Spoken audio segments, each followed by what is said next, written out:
एक बार बाबा के दरबार में बहुत सारे बाबा के भक्त आए और वो बोले कि बाबा, हम बहुत दुखी हैं, प्लीज़ आप हमारे प्रॉब्लम्स को सॉल्व कीजिए। तो बाबा ने कहा, अच्छा बहुत दुखी हो? तो सब बोले, हाँ बाबा, आप प्लीज़ हमारी प्रॉब्लम सॉल्व कर लीजिए। तो बाबा ने कहा कि ठीक है, तुम सभी शाम को 5 बजे यहाँ दोबारा आ जाना। तो वो बोले कि ठीक है, और सब बहुत खुश हुए और घर गए। शाम को 5 बजे सब वापस आए और बाबा के दरबार में जमा हो गए और बाबा बोले कि तुम सभी मुझे सुबह कह रहे थे कि तुम बहुत दुखी हो। तो वो बोले कि हाँ बाबा, हम बहुत दुखी हैं, आप प्लीज़ हमारी प्रॉब्लम सॉल्व कर दो।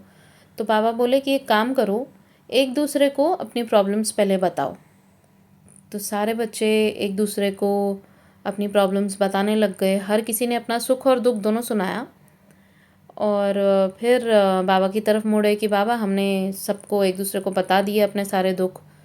तो बाबा बोले कि ठीक है, अब एक काम करो कि मैं एक काम करता हूँ कि जो जिसको तुमने अपने दुख सुनाए हैं उसके दुख तुम्हें दे देता हूँ और तुम्हारे दुख उसको दे देता हूँ।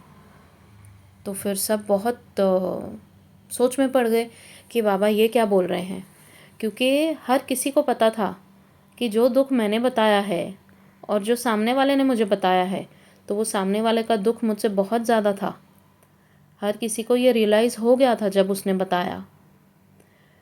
तो फिर सभी बोले बाबा से कि बाबा नहीं, ऐसा मत करना, कि हम जैसे हैं वैसे ठीक हैं, हम अपने दुख को अपने आप ही सॉल्व कर लेंगे।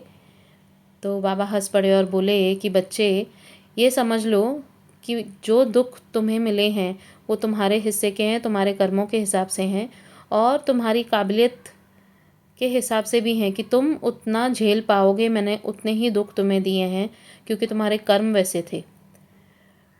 तो ये समझ लो कि दुनिया में सभी को दुख होते हैं और अपने से ज़्यादा बड़ा दुख हमेशा दूसरों का तब तक पता नहीं चलता जब तक वो बताता नहीं है। तो इसका मतलब ये नहीं है कि दूसरों को दुख नहीं है। तो ये एक छोटी सी कहानी है जहाँ पर ये हमें समझ आता है कि हम जहाँ हैं, जिस परिस्थिति में हैं, बाबा कहते हैं ना, you are at the right place at the right time, and जो तुम्हारे साथ हो रहा है वो भी बिल्कुल सही है। तो हम जहाँ हैं उस परिस्थिति में हमेशा हम अपने आप को खुश मानना चाहिए, अपने आप को सौभाग्यशाली मानना चाहिए कि हम बाबा की छत्र छाया में हैं और जितने हमें दुख हम सहन कर सकते हैं, बाबा उतना ही हमें देते हैं क्योंकि वो हमारे कर्मों के हिसाब से ही है। तो ये मत सोचिए कि हमारे दुख बाबा हर लेंगे और दूसरों का दुख हमसे कम है, क्योंकि जब हमें इधर उधर हम देखेंगे ना तो हमें पता चलेगा कि हमारा दुख सबसे कम हमारा ही होगा, कि हम बहुत खुश हैं दूसरों के हिसाब से।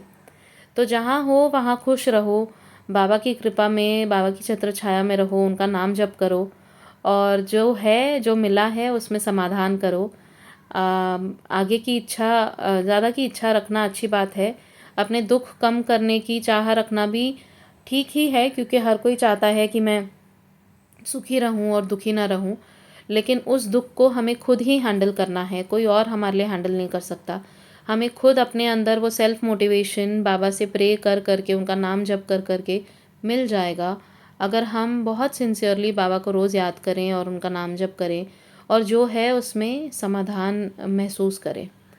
तो आई होप आपको ये छोटी सी कहानी आज की अच्छी लगी हो। अच्छी लगी तो प्लीज़ शेयर कीजिए एंड बाबा का नाम जपिए। बाबा का आशीर्वाद हम सब पर बना रहे, यही बाबा से प्रार्थना। Thank you so much. Om Sai Ram, जय साई राम।